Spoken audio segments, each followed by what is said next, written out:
Bien chicos, continuando con nuestras clases, ahora estamos en la tercera parte de la descripción de la materia. Corresponde a los estados. Los estados de la materia son llamados estados de agregación molecular o simplemente estado de agregación. Está formado por partículas. Los estados de agregación de la materia son los sólidos, líquidos y gaseosos. Ahora tenemos un estado que es el cuarto, llamado plasmático. ¿Qué características tiene el estado plasmático? Está formado por cationes, que son cargas eléctricas positivas, y electrones libres. Esa unión de ambas partículas, ambas cargas, forma el estado plasmático. ¿Dónde se encuentra? Generalmente se encuentra en las estrellas y altas temperaturas, por encima de los 10.000 grados, 100.000 grados Celsius. Los estados de la materia de agregación son tres: sólido, líquido y gaseoso. Hacemos un cuadro comparativo para ver la diferencia entre ellas. Por ejemplo, en cuanto a la fuerza de sus partículas, vamos a llamarle Fr a la fuerza de repulsión, Fc a la fuerza de cohesión o atracción entre partículas, que puede ser molecular generalmente. Por ejemplo, en el estado sólido, debemos decir que la fuerza de cohesión, llamada también fuerza de atracción, es mayor que la fuerza de repulsión. Por eso que las partículas están más unidas, se llama un estado condensado. Las partículas están juntas. En el estado líquido, ambas fuerzas son similares. Son similares la fuerza de repulsión con la fuerza de cohesión. O sea, las partículas se atraen, se repelen, se atraen, se repelen. En el estado gaseoso, la fuerza de repulsión, llámese molecular, es mayor que la fuerza de cohesión-atracción. Esto le permite a las partículas ocupar todo el espacio disponible de un recipiente. Por eso que esto se presenta en el estado gaseoso. En cuanto a la forma y volumen, el estado sólido tiene forma definida, forma y volumen definido. La forma y el volumen es definido. En cuanto a los líquidos, tienen forma variable, porque es de acuerdo al recipiente que los contiene. Su forma es variable, pero su volumen es definido. Su volumen sí está catalogado como un volumen definido. En el estado gaseoso sabemos que como las partículas tienen un movimiento que cubre todo el espacio que presenta este estado dentro del recipiente, su forma y volumen es variable. Variable. ¿Correcto? Listo. En cuanto al movimiento de sus partículas, el estado sólido que no parece tiene movimiento, solo que nosotros no lo percibimos, porque bajo la visión nanoscópica el estado sólido todavía tiene un movimiento, se le llama vibratorio. Sus partículas se siguen moviendo. ¿Cuándo dejará de moverse estas partículas? Teóricamente los científicos manifiestan que estas partículas en estado sólido dejarán de moverse cuando esté a 273 grados bajo cero. Eso se denomina cero absoluto. Eso en la práctica es casi imposible, pero en teoría se logra tener esa temperatura. Por eso que el movimiento de las partículas es vibratorio. Vibratorio.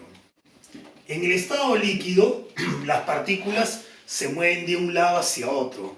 Se le denomina un movimiento de traslación. Las partículas que forman el estado líquido, traslación.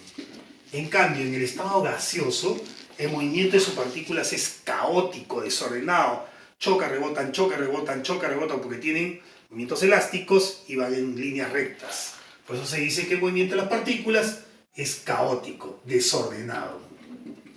En cuanto a la densidad, al ser el estado sólido formado por partículas que están juntas, como es un estado condensado, se le denomina una densidad alta. En el estado líquido, las partículas están tanto repelidas y atraídas, entonces se le considera una densidad media. Y en el estado gaseoso, como las partículas chocan, rebotan con las paredes recipiente y tienen espacio libre, espacio vacío para recorrerlos, se dice que la densidad es baja. Bien, ustedes pueden ver entonces la diferencia entre los estados de la materia en cuanto a las características que ellos poseen. Luego de esto tenemos las fases o cambio de estado. Los cambios de estado en la materia es la transformación que puede sufrir una materia por efecto fundamentalmente de la presión, pero principalmente la temperatura. La temperatura es considerado como el factor principal para que se puedan producir estos cambios de estado. La presión también está considerada como tal. Ahora, ustedes pueden ver en este gráfico los tres estados definidos de la materia: sólido, líquido y gas. ¿Por qué ponemos gas y vapor? Porque la Universidad Agraria hace una pequeña diferencia entre gas y vapor, que vamos a ver en cuanto a los cambios, cómo se podría particularizar esos cambios. Por ejemplo, todo lo que está indicando hacia la derecha como cambio de estado son procesos endotérmicos. ¿Por qué? Porque van a absorber energía para que el cambio se produzca. En cambio, los que van de derecha a izquierda son procesos exotérmicos. ¿Por qué? Porque tienen que liberar energía para que el cambio se produzca. Por ejemplo, se denomina el cambio de estado de sólido a líquido fusión. Fusión. De líquido a gas se llama gasificación. Gasificación. Gasificación. Ahora, cuando el cambio es de sólido hasta gas, sin pasar por ningún momento por el estado líquido, si es un cambio brusco y directo, se le llama sublimación directa. Sublimación directa. Esos son los nombres que reciben estos cambios que son considerados endotérmicos porque van a absorber energía o calor para que la transformación se realice. Ahora, hay una observación que hacer. También se le puede llamar de líquido a vapor vaporización. Vaporización. O sea, en general muchas universidades hablan de gasificación y vaporización como el cambio de líquido a gas o vapor. Nosotros estamos haciendo una pequeña explicación de por qué puedo nombrarlo bajo el tipo de materia que estamos analizando de esta manera. Ahora tomemos los cambios que son exotérmicos, los que van a liberar energía para que el cambio se produzca. Por ejemplo, si es de gas o vapor, entonces se le va a denominar al estado líquido licuación. Licuación. Cuando el gas pasa a estado líquido, licuación. En cambio, cuando el vapor pasa a estado líquido, se le llama condensación.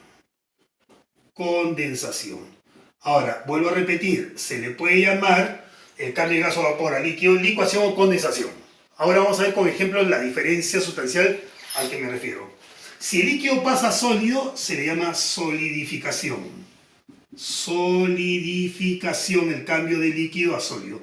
Y si el cambio brusco va de gas o vapor a sólido, se le llama sublimación inversa. Sublimación inversa.